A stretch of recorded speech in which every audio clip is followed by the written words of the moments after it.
Hello, it's great to see everybody tonight. Thank you for coming to the 13th annual Words for Birds. Bienvenidos a Palabras para Pájaros. I'm Marisol Cortez, and this is Greg. This is Greg Harmon.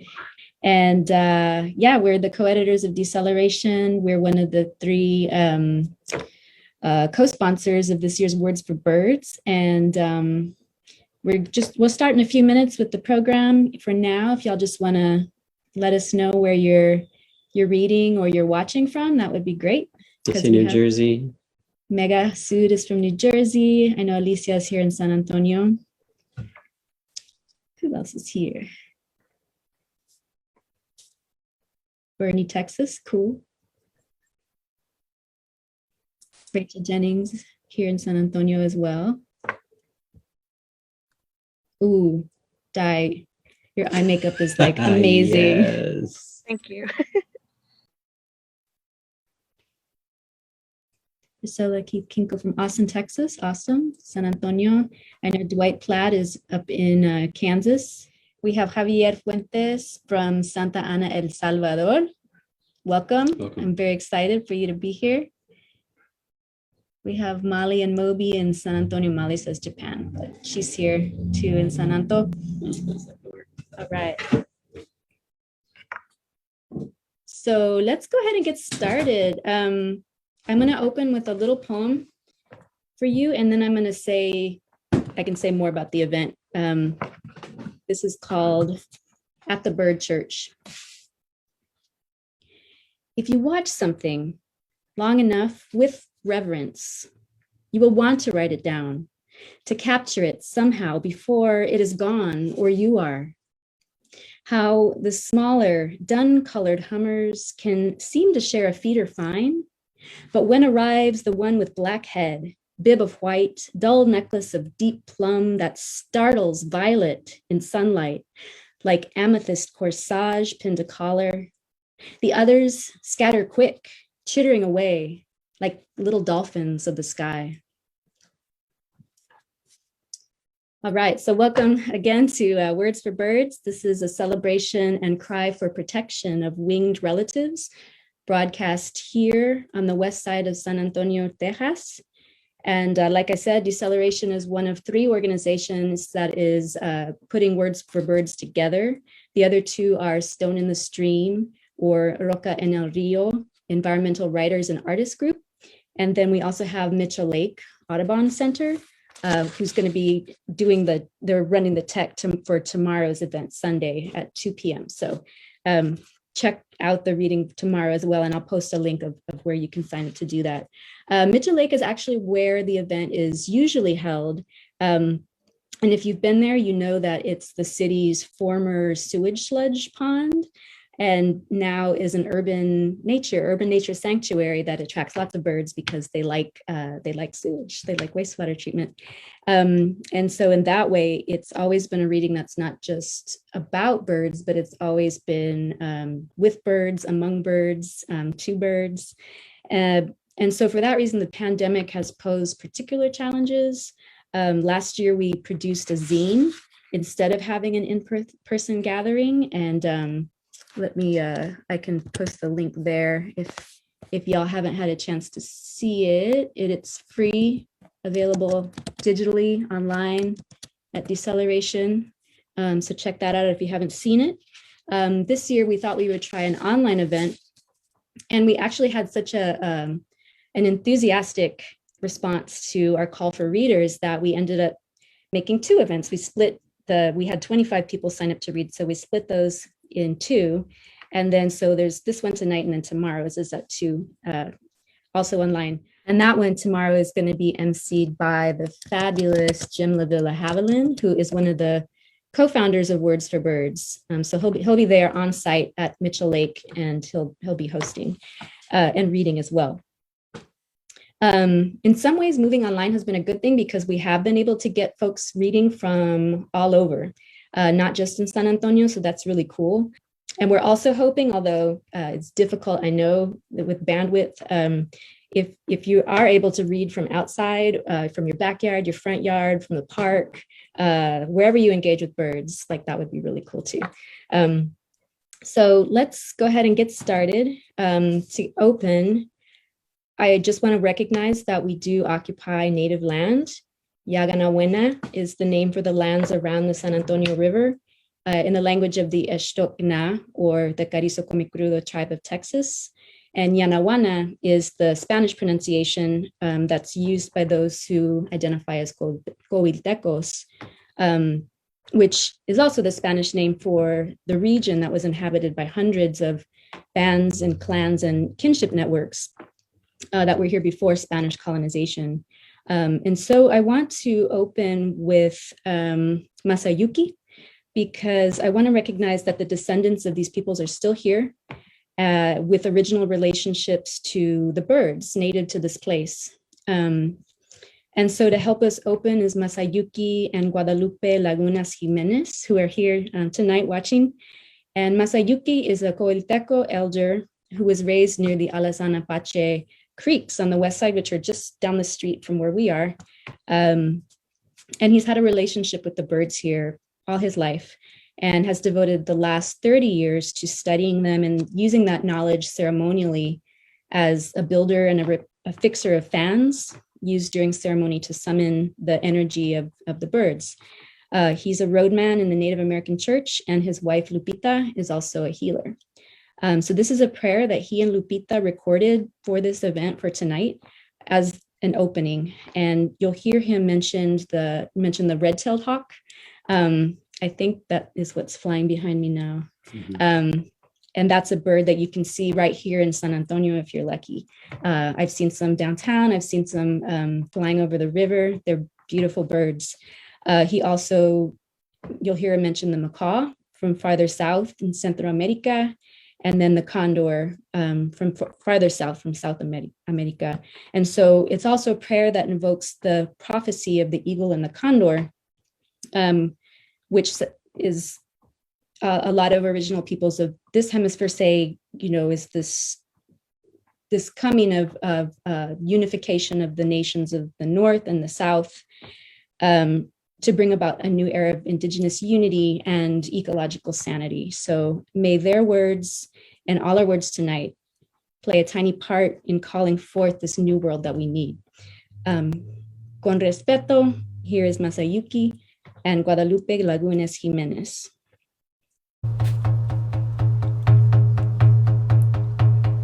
If you wish to join the prayer, all you have to do is close your eyes. Close your eyes.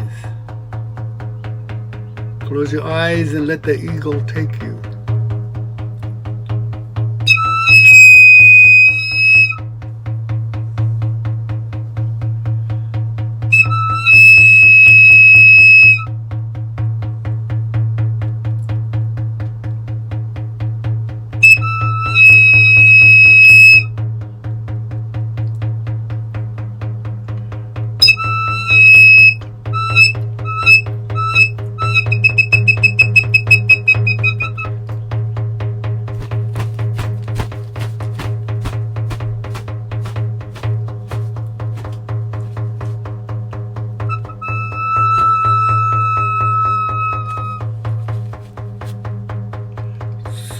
Soar with the eagle.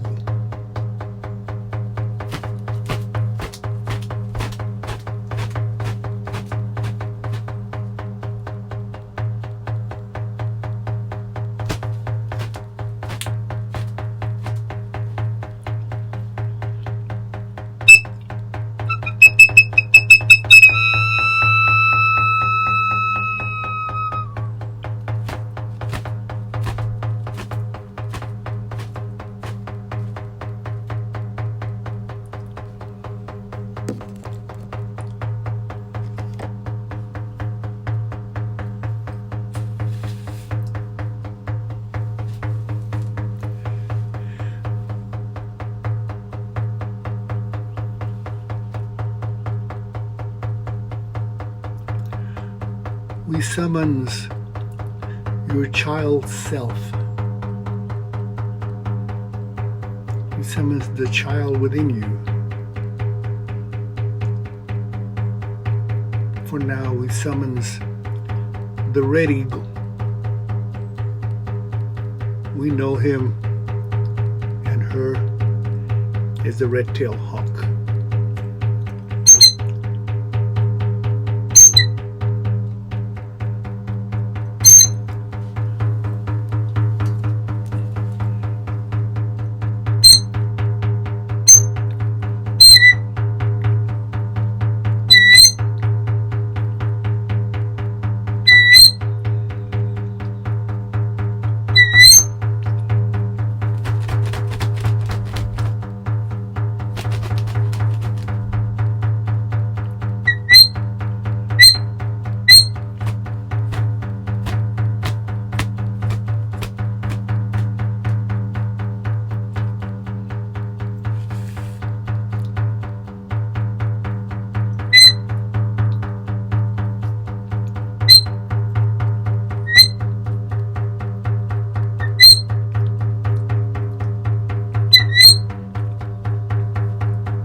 There are those who chose the jungle to live. Join the colorful macaw.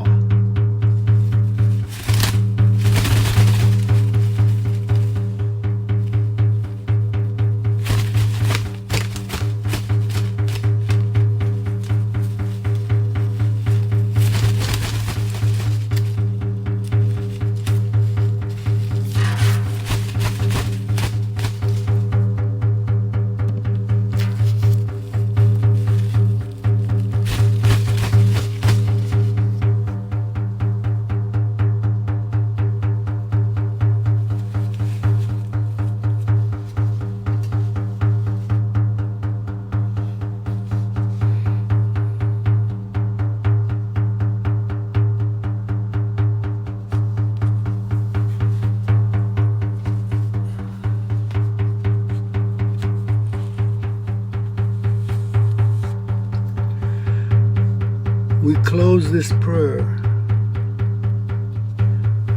with the Ancient One.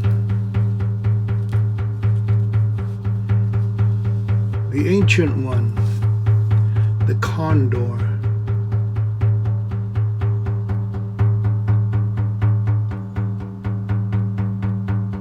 We have to await the thermals. Spread your wings. Let the sun warm you. Da da da ooh. Await the thermals.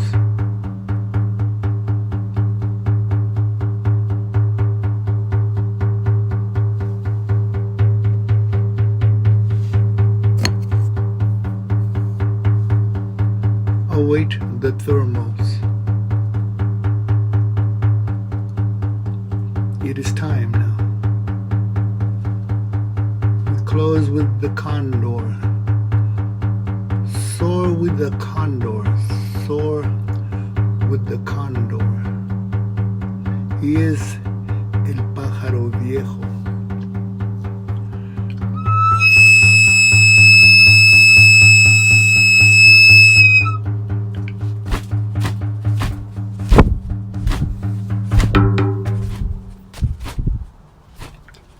Pájaro viejo,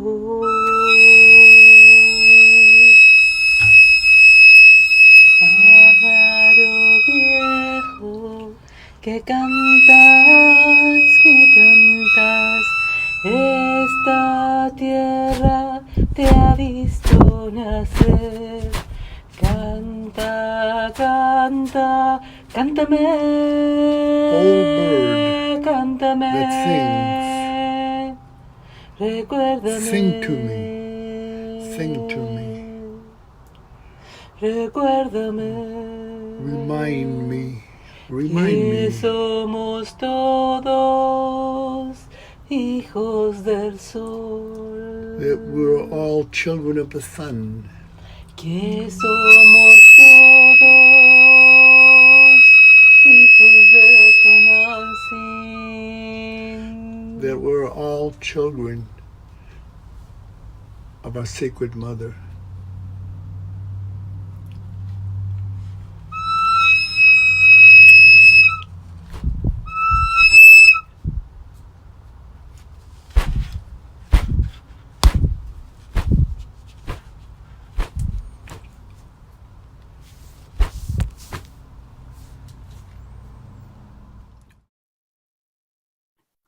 Thank you so much to Masauki and to Lupita for that prayer and for opening up Words for Birds with that.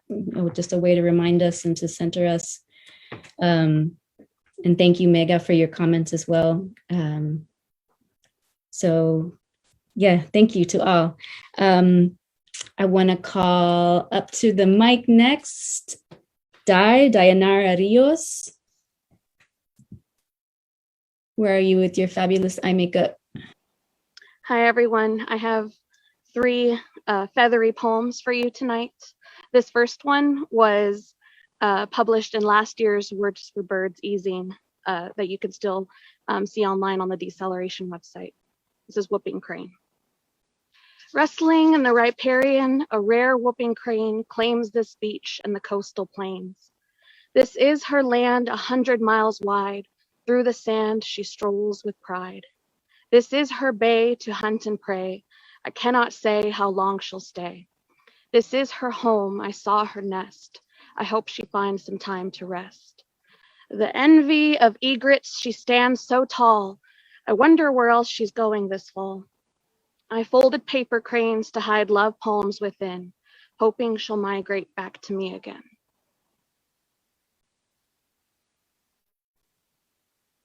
And this next one is Friendship Birds. Friendship is a field for my friends and I, and we've sworn that the earth will never die. The bonds we've grown with the seeds we've sown are greater than all the others I've known. Friendship is a ship that sometimes sinks in time, but the one we ride sails just fine. The stories we share as we journey everywhere were as bright and lively as the ocean air. There are many storms throughout the many seas, but nothing enough to break their friendship with me. Friendship is flying through the brightest sky, and no one could bring us down if they tried. We saw the silver lining of every color of cloud, and together we've gotten others off the ground. Friendship is a flock that I can't live without, fellow birds of a feather I wouldn't dare to pluck out.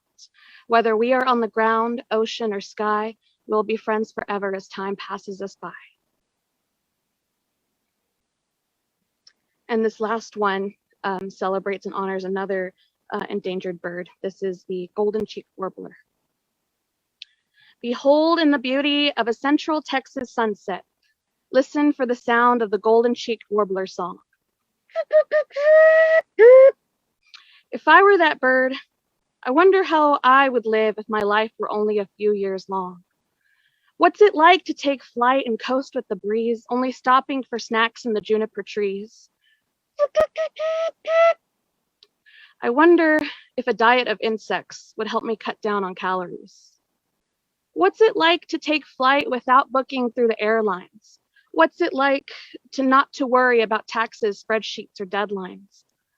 What if I left my home like this bird every winter, Mexico or bust, and leave not a trace in the central Texas dust? The population dwindles low, and I do not know the species' fate. But maybe I, too, can be a golden-cheeked warbler and live more carefree before it's too late. Thank you. Oh, I love that. I love that performance. I love like hearing it and not just reading it on the page, but the bird sounds. And thank you so much, Di. That was beautiful. Thank you. All right. So next up, we have RitaMaria Contreras. All right. Okay. Thank you. My name is RitaMaria Contreras.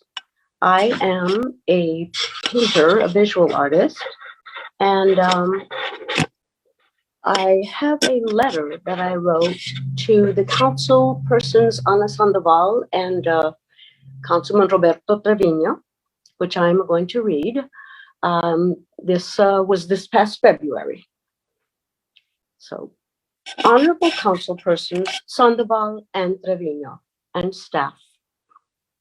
The noise and lights which are being used to frighten away egrets from Woodlawn Lake also frighten all but the most adaptable birds. When we now have mallards and coots, scissortails and night herons, only Egyptian geese, pigeons, and grackles will remain. Please leave habitat for our wildlife at Woodlawn Lake Park.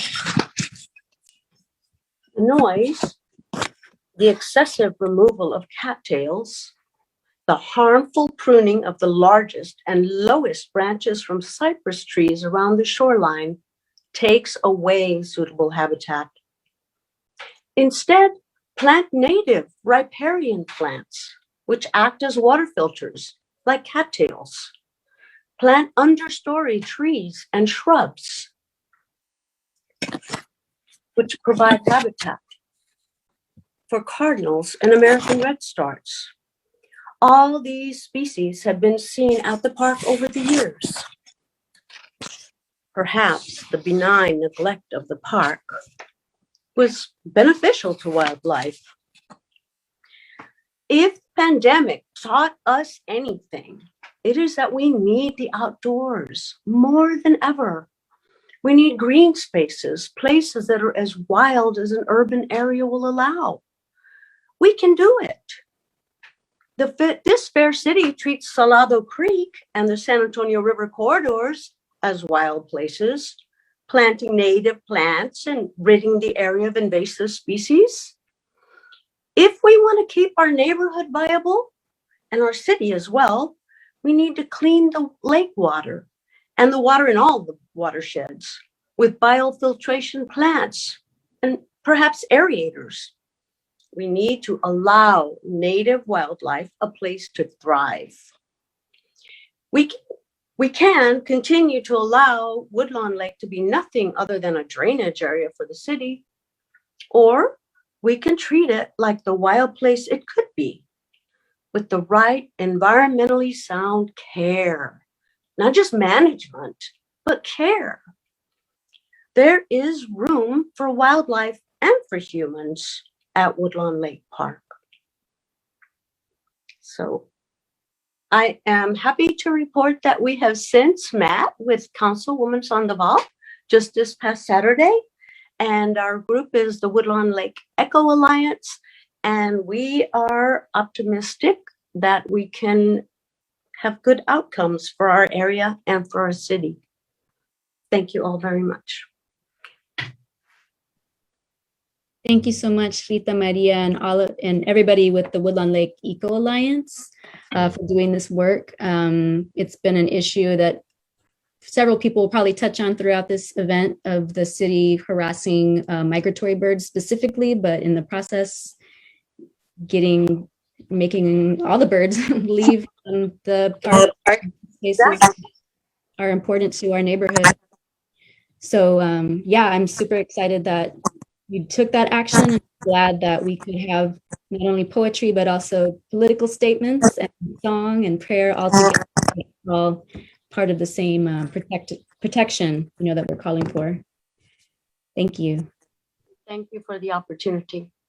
Yes. Okay, next up we have Eddie Vega. Hi, everyone. I just have 3 little poems to share. The first one is a short poem that I think is the reason why I got invited here. Is I wrote this little poem to right before National Poetry Month. I wonder if birds count beats on their internal music sheets between chirps and short songs.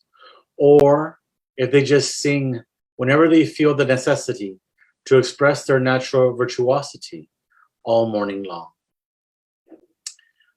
So that's one. And then this one is one that I was looking in my book for, but apparently didn't make it into my book. So I don't know. I think maybe it's because I decided to put it in another book. But I always love the Sin Sontle, and I prefer that name than the other name. And that's what this is about. It's called Letter to a Bird That Doesn't Mock. Dear Sin Sontle, I'm sorry. I blame it on the white man. Don't worry, he's used to it. I don't think he really knew you or understood you. He saw that you used other birds' calls and thought you were mocking them. Landscape artists don't create hills and valleys, they interpret the landscape. Photographers don't create nature, they show you what they see. Do you need to write your own songs to be an artist? Elvis and Frank didn't write their own songs, but would anyone say they mocked those that did? I think the Nahuatl speakers knew you best, Mr. Sensotle, balladeer of the dawn. They knew you, understood your vocation, heard the voice from your silver feathers, and assigned your nom de plume, the bird of 400 songs. And then this last little one, I wrote it for a friend of mine who broke his arm. And anyhow, it's called Broken Wing.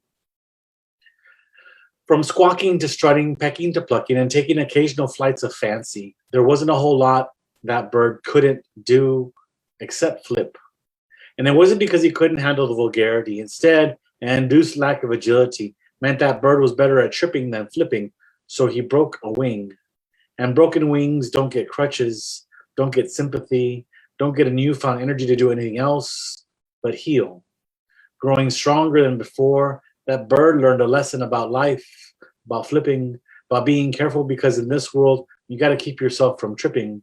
But when it happens, you just get up, mend that wing, and go back to flying, soaring to new destinations, guided by constellations, leaving a trail of feathers so the littler birds can follow.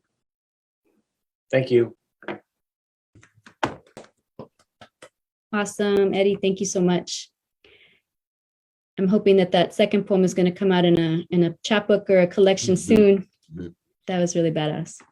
The next person we have up is Javier Fuentes Vargas. Hola, ¿se me escucha? Sí, está bien. Sí, bueno, sorry for my bad English, and my reading is in Spanish. Concepción. Anoche, la rama fue un espectáculo. Amanece un nido. 5 epigramas para conocer la lluvia. 1. Donde todo se moja, nace el deseo de tener sed. 2.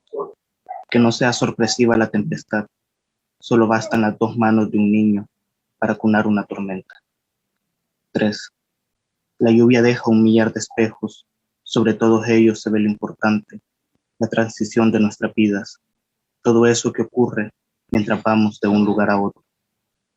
4. El tendido eléctrico se llenó de pájaros. 5. Al final, no siempre hay un arco iris. A veces queda recoger escombros, otras buscar a quien nos hace falta. Pero hay algo que nunca se omite: el olor que la tierra desprende agradecida.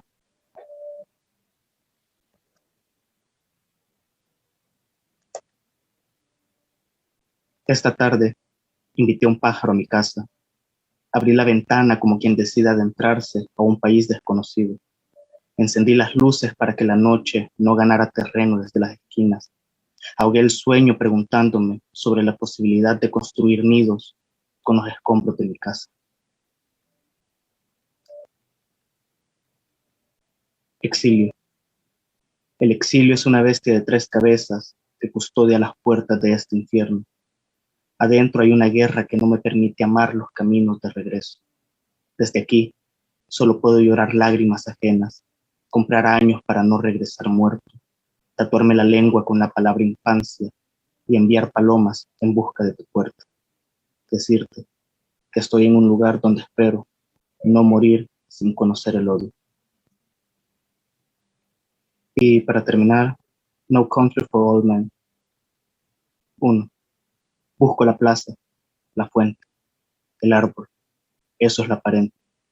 En realidad, busco los ojos de un perro hambriento, el deseo que hay detrás de la moneda en el fondo del agua, el pájaro que baja al suelo, no en busca de semillas, sino de mis manos. 2. Dañé mis manos vueltas barro antes que los pájaros bajasen a buscar entre ellas una piadosa muerte. No soportaría ahogar el canto ni la danza conmovida. Las estaciones no están hechas para mis años.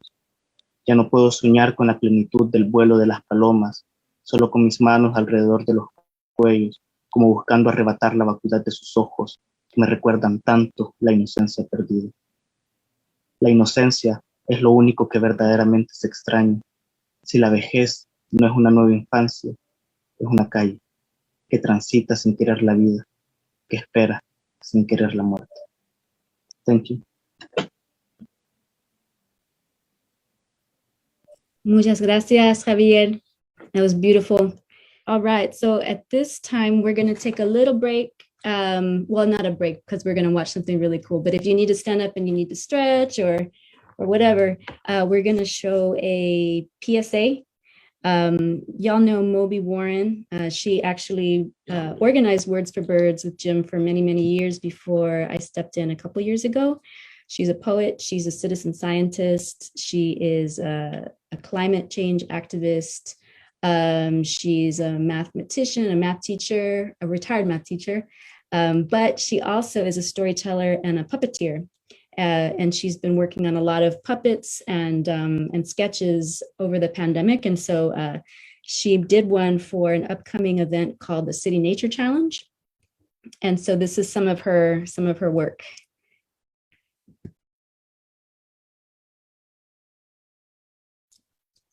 Oh, hello. My name's Neoman. I've been spending all afternoon outside here in San Antonio, Texas, my home, taking photos to learn all about the animals and plants that live all around me, right in my own backyard. And then I upload those photos onto the iNaturalist app on my phone, and I learn about the names and their habits. And I learn so much. Just within a mile or two of my house, I can find over 100 different species.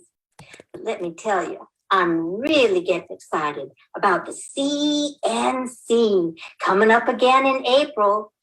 Last year, I took about 120 photos of insects and birds and plants, all kinds. And then I uploaded them onto iNaturalist, and I think I identified over 70 different species. But I plan to do even more this year. CNC. Oh, you'd like to see some of the photos I took today? Well, sure. Here, let me get closer so you can have a better look at my phone. Here, I'm going to put on a little slideshow for you.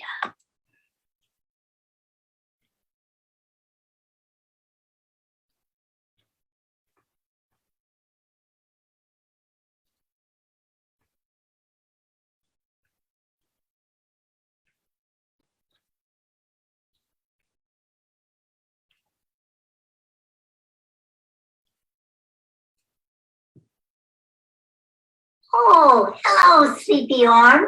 Why, hello, Cooksynello, Sir Lady Beetle.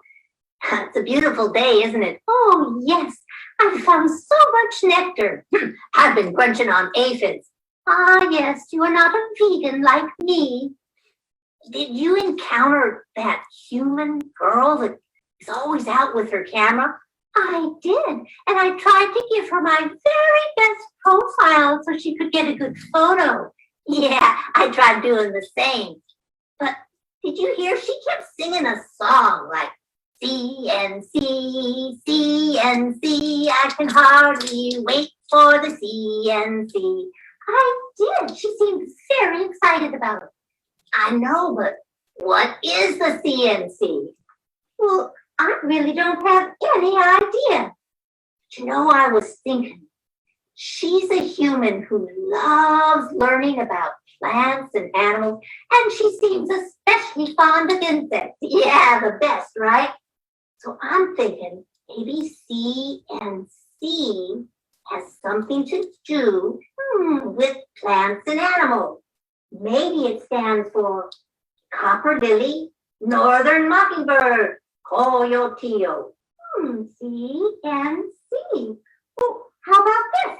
Click beetle, nopal, cowpen daisy, my favorite. Yeah. How about cardinal, nighthawk, Carolina chickadee? Oh my goodness. But which one of those is the C and C that human is singing about? I have no idea.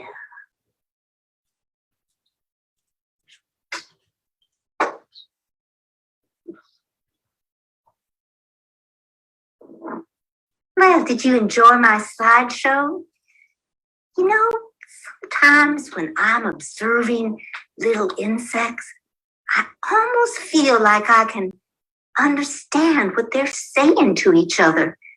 And this may sound ridiculous to you, but I just came across a lady beetle and a sleepy orange butterfly, and it seemed to me that they were listing all kinds of other creatures and plants, and they all began with the letters C and C. Wonder if they're part of the City Nature Challenge. City Nature Challenge. I hope you'll join me in April. Bye.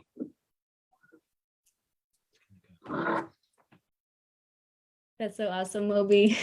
She has a lot of, she's been doing a lot of, she has one with chicharras and all kinds of other little creatures. So thank you, Mobi, for letting us run that for Words for Birds.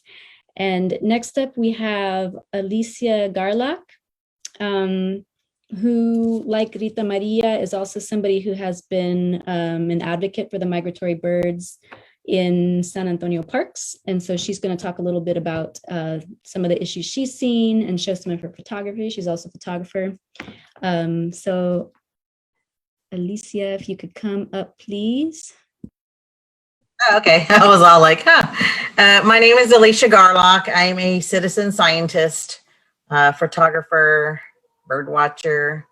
I've advocated for the migratory egrets and herons over the last 5 years, observing what they call habitat modification, which in the true sense is just destruction of habitat, removing trees and vegetation, use of pyrotechnic explosives, a lot of not nice things to try to get rid of the birds. The city's plan to get rid of them to get them out of all city parks seems rather far-fetched, but they are going to try, and so I fight them every year, trying to bring awareness to the beauty of the birds, the fact that they migrate hundreds, if not thousands of miles to San Antonio. And there is an education option there if they would just take the time to educate the public on how far these birds come, and that some of them are on the state's conservation action plan, listed as species of greatest conservation need. The state receives federal funding to protect those species and their habitats that they use. So it's an ongoing issue. I wrote a poem that I want to share with you. It is called Cattle Egret Feather. I am a cattle egret feather, delicate and light. I fly through places that might offer invite, collecting contaminants as I take flight. Dark spots on my wings, they make me a fright. If only you would listen to aid in my plight, my feather, a true pollution delight. Foresight I offer to bring some insight, my feather a message from nature to thee. Take heed, my friend, for you are the key. In soil, in water, in the air that we breathe, my feather a warning that's meant to ignite. So please take a moment before chasing me away and look to my presence, a type of stop light. My cattle egret feather is nothing but forthright. It points to a future that only you can rewrite. And I received information on that through my friends, the Missouri Department of Conservation, that says cattle egrets tend to accumulate waterborne pollutants in their feathers, so they may provide a way to gauge environmental pollution in some areas. I put together a short video that Marisol will play for you. Again, if you would like to know anything of what I've observed and documented over the last 5 years in regards to the egrets and herons, you can reach out to me through Marisol. She can share my email. And I hope that everyone can appreciate that we have birds here, and to remember that the biggest threat to migratory birds, and really any birds or wildlife, is a disturbance to their habitat by humans. And only we can make a change to that or to stop it. Thank you so much, Alicia. And I'm going to show her video she put together because she's, where did it go?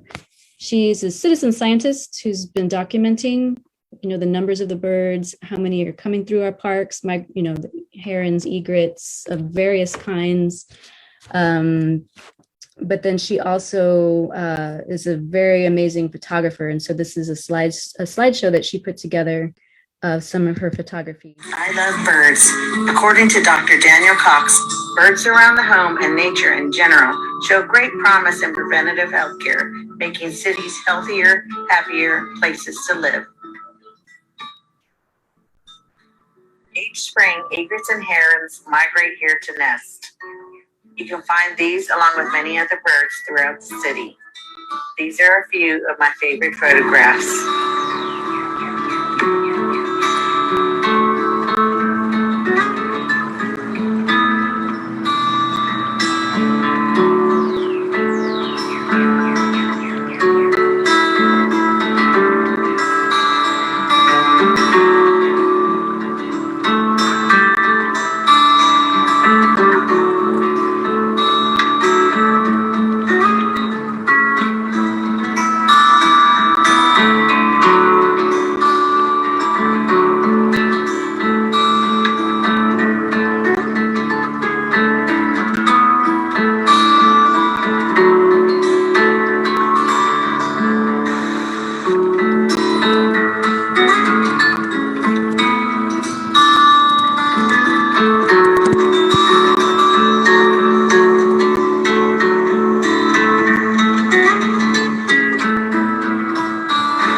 Human activities threaten more species now than ever before.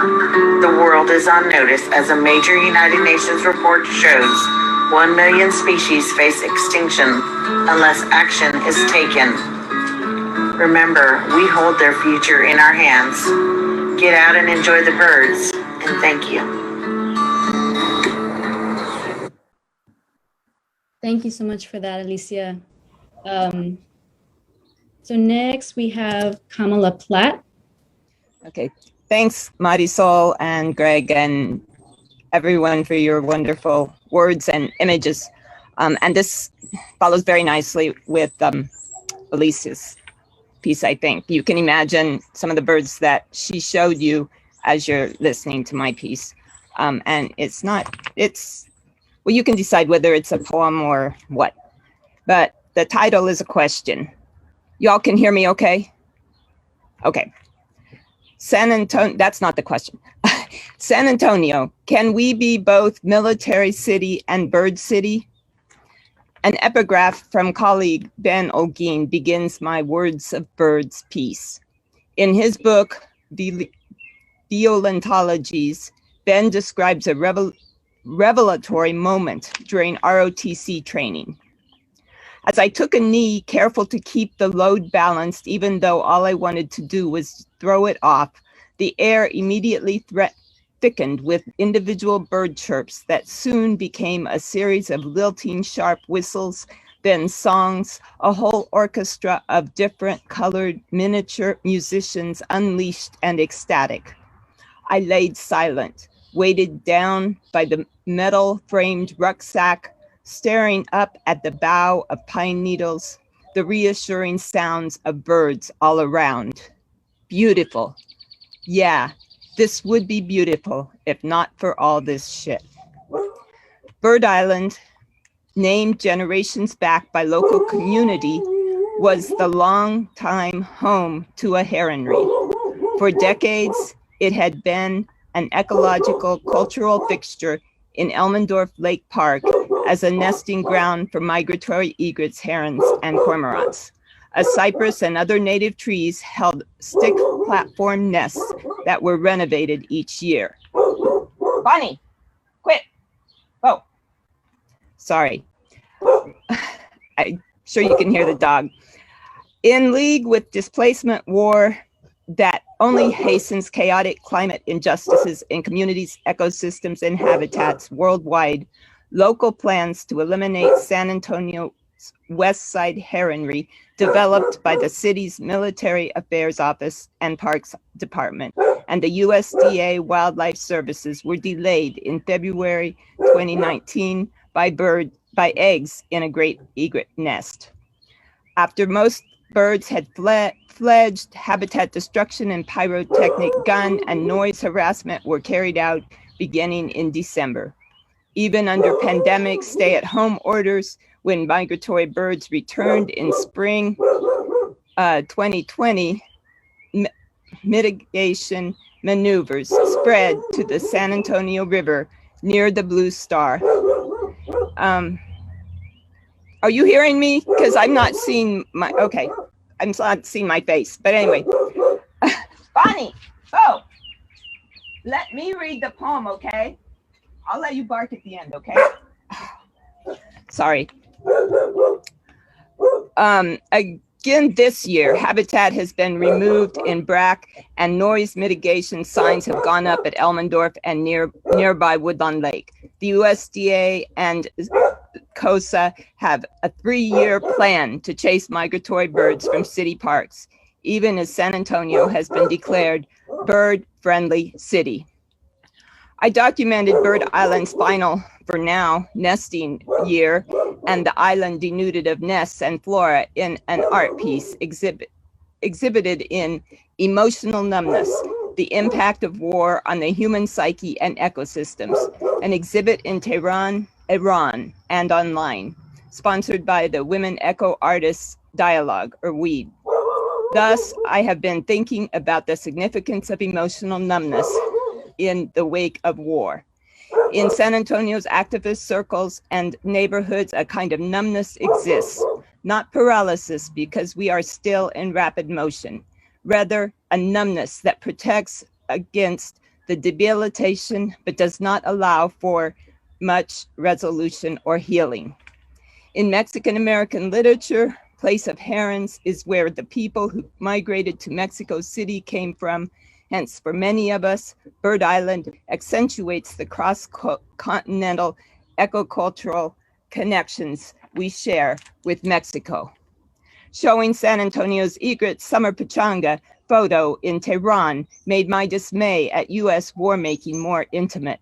There were literal threats of U.S. bombing during the exhibit's time span, and I feared my own feelings if Platform 3, the studio that held my artwork, had been harmed by my country.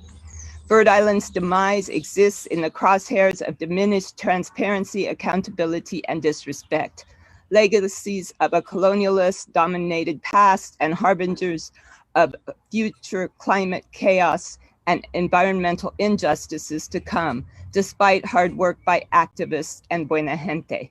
For some of us, Bird Island represents our center core, is behind us and in front of us. We live it. Bird Island is, after all, Aztlan. Yet, we shall not be moved. The song and drum from a climate justice rally at Main Plaza wafts over to the west side, and egrets flock in the skies like galaxies once again. Thank you.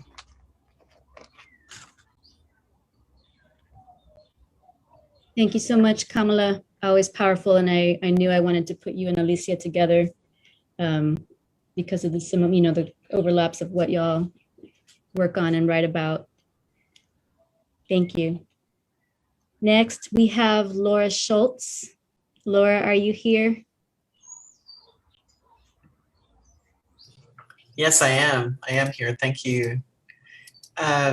So I'm a teacher and an artist, and I'm kind of making a little bit of a late life arrival to poetry, but I'm delighted to be here. I wanted to share two poems by two authors that just really inspired me. And then, actually, the thing I'm going to do is share one and then share my response to that poem.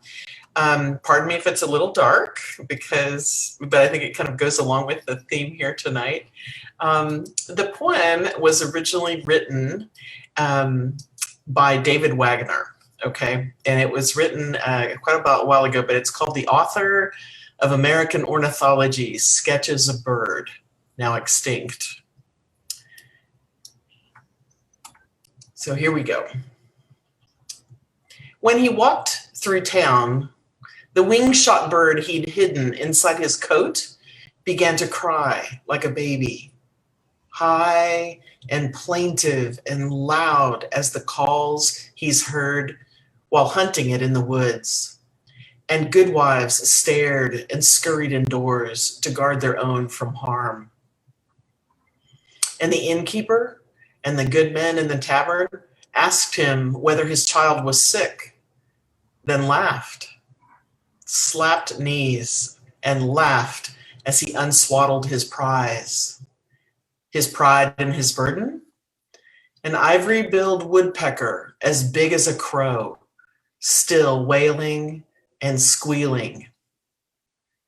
Upstairs, when he let it go in his workroom, it fell silent at last.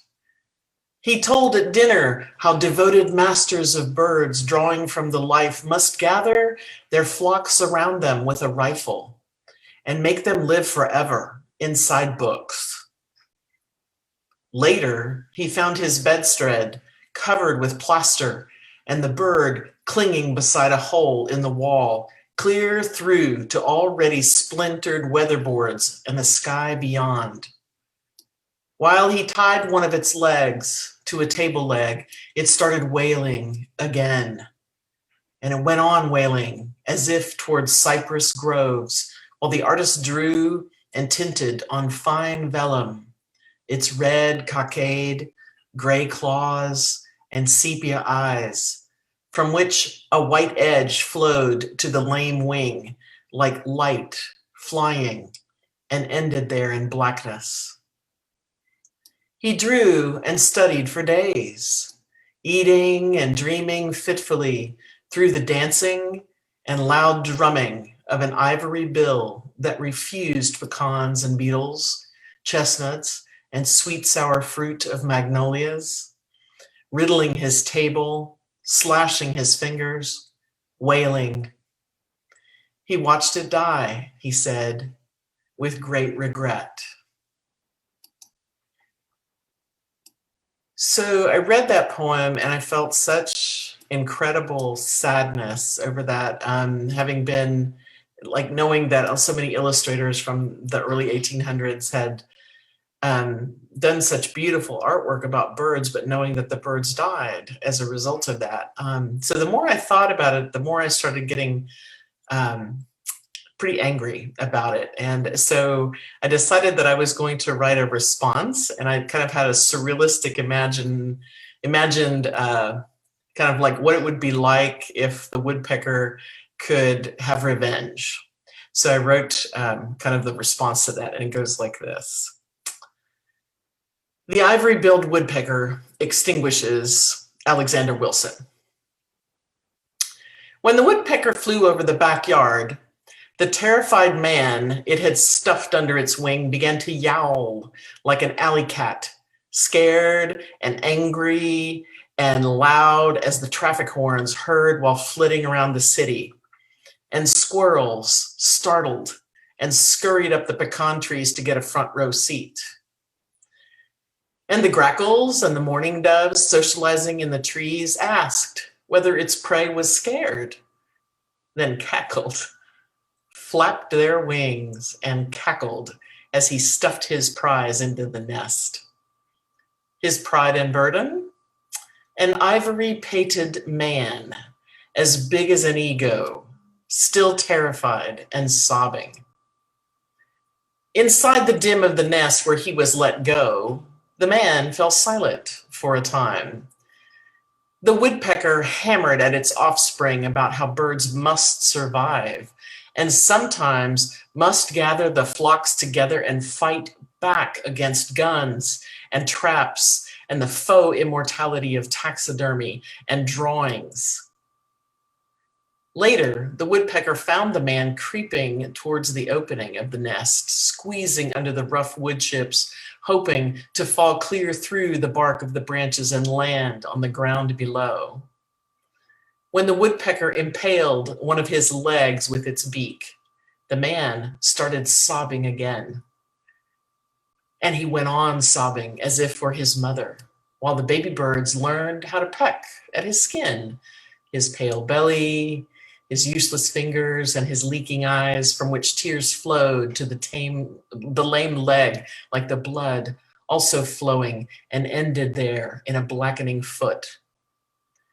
The birds fed and amused themselves for days, pecking mercilessly through the writhing, the loud gasping of a human being that refused to believe himself reduced to a form of entertainment.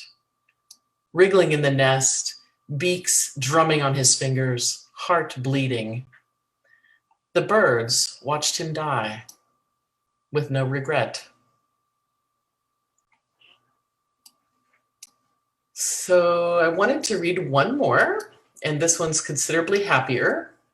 This is a poem by Mary Oliver, and she's quite well known, I'm sure, to many of you, and you've probably heard this poem many times, but I just found it such a joyful, just a very joyful poem about the kingfisher. The kingfisher rises out of the black wave like a blue flower. In his beak, he carries a silver leaf. I think this is the prettiest world. So long as you don't mind a little dying, how could there be a day in your whole life that doesn't have its splash of happiness? There are more fish than there are leaves on 1,000 trees. And anyway, the kingfisher wasn't born to think about it or anything else. When the waves snap shut over his blue head, the water remains water. Hunger is the only story he has ever heard in his life that he could believe. I don't say he's right. Neither do I say he's wrong. Religiously, he swallows the silver leaf with its broken red river, and with a rough and easy cry, I couldn't rouse out of my thoughtful body if my life depended on it, he swings back over the bright sea to do the same thing, to do it as I long to do something, anything, perfectly. Thank you very much. All right, that was awesome all around. Oh my God. I was having a lot of complicated thoughts about with the response poem, just like the indifferences that like humans and nature have for each other, like the different indifferences, right? Exactly. Kind of like realizing that if birds were in charge, they would not be particularly sympathetic. Right. Yeah. Wow. Okay. Thank you. Yeah. Thank you for reading your work. Thank you for letting me share. For sure. All right. So next we have Megha Sood. Megha, please step up to the mic. Hi, everyone. My name is Megha Sood, and I'm a poet, writer, editor based in Jersey City, New Jersey. Thanks, Marisol, for making me part of Words for Words even today. And today I'm going to be sharing 3 of my short poems. The first one is called Nobody Knows What the Raven Says. Nobody knows what the raven says. Silence culled in the twisted bow of the old oak tree. serving as home for the ravens, the mendicant lives of soul-carrying birds. They never knew how harsh are their cries, how loneliness is deeply seated in those caws, piercing the heart of the summer skies as it bleeds into the horizon.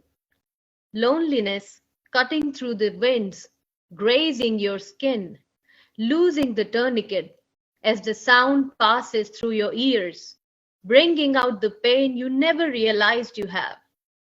Nobody knows what the raven says, an intricate puzzle of pain and soliloquy.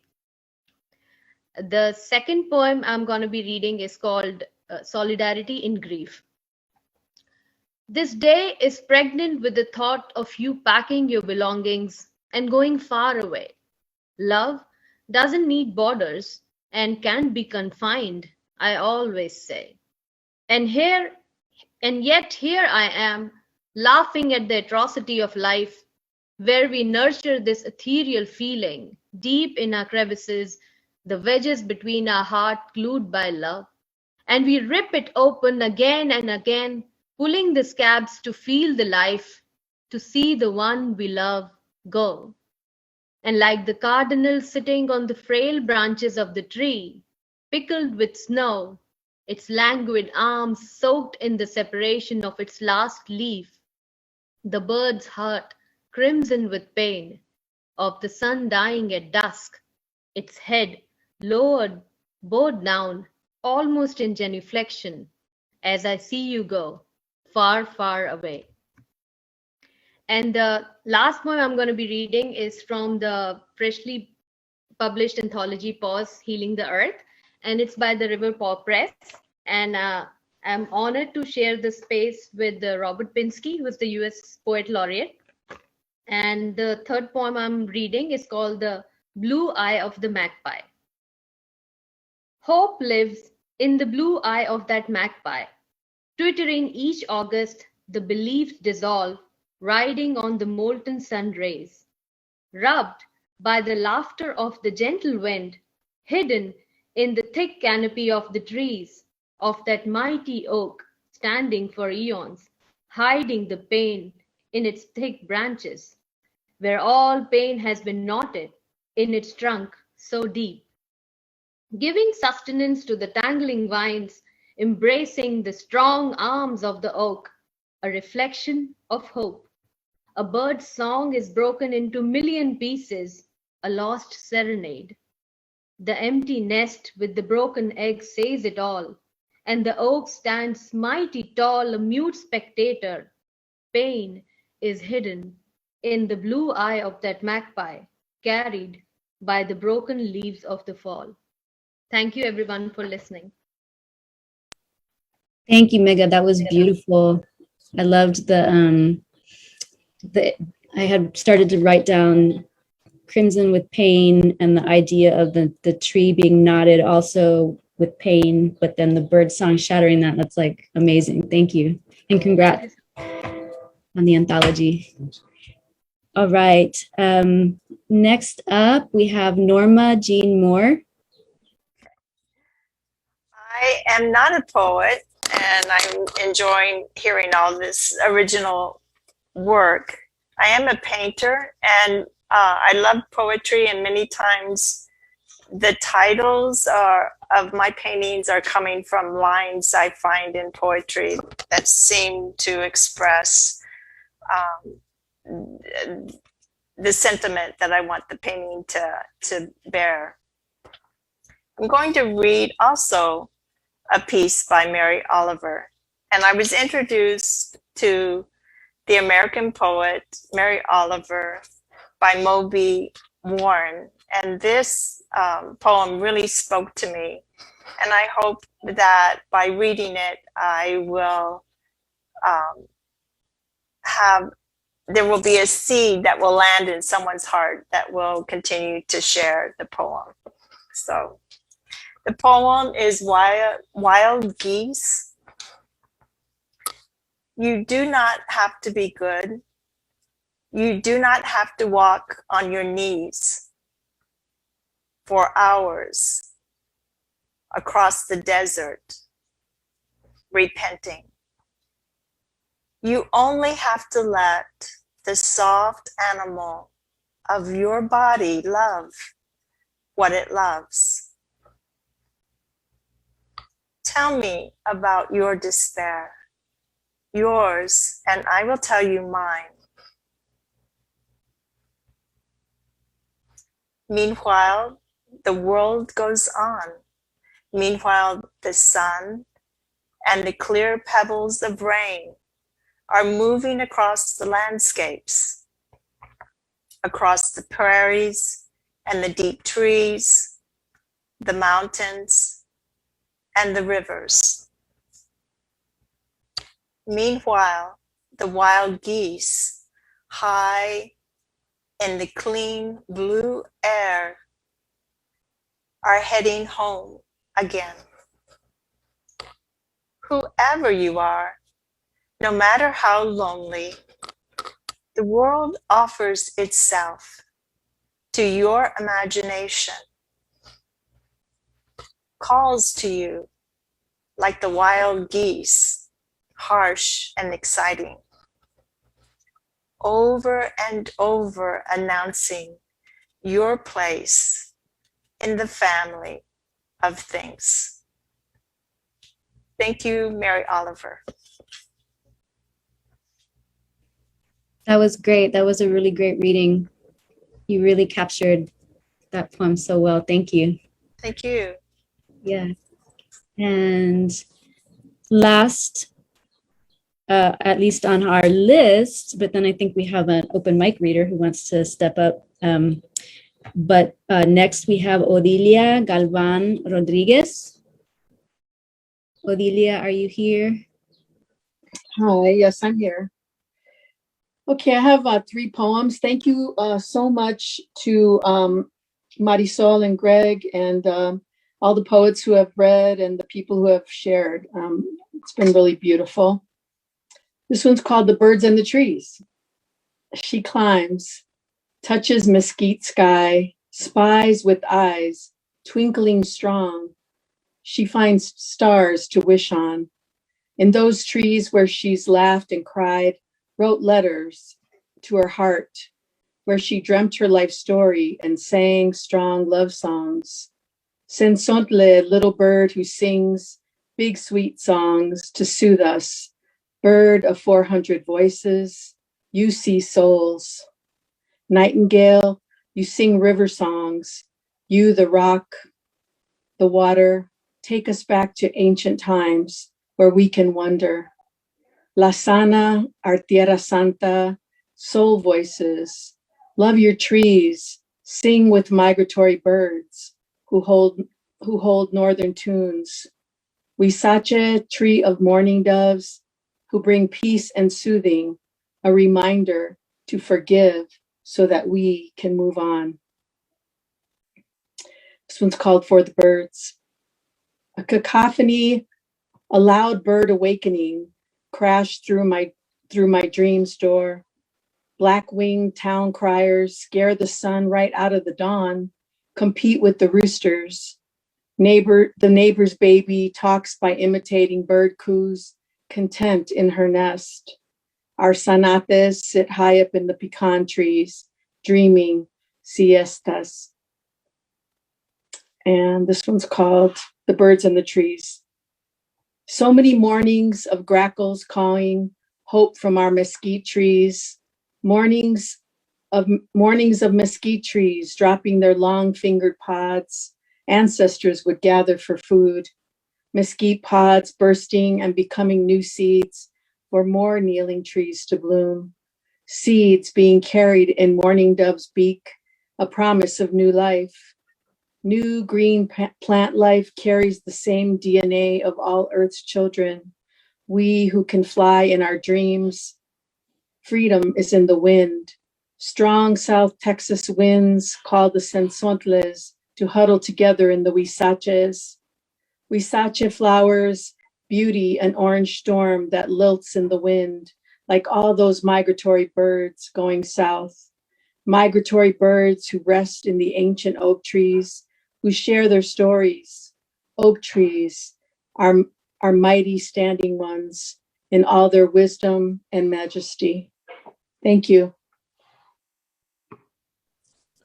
I love that. And you actually have a whole book that's about migratory birds, right? That's the title of it. It's called Migratory Birds, New and Noted Poems. And it's because a lot of because my family were migrant farm workers, but also because a lot of my poems do have birds all the time in them. So yeah. Thank you. Amazing, thank you. And lastly, Molly, if you're still here and you are... Yeah, we had a friend inspired by this reading to write a poem here with us tonight and was hoping to read. So Yes. Molly, yeah, there's Molly. Thank you. That was so inspiring. It was so peaceful, everything. That I just made this up right now. This is what all of y'all did.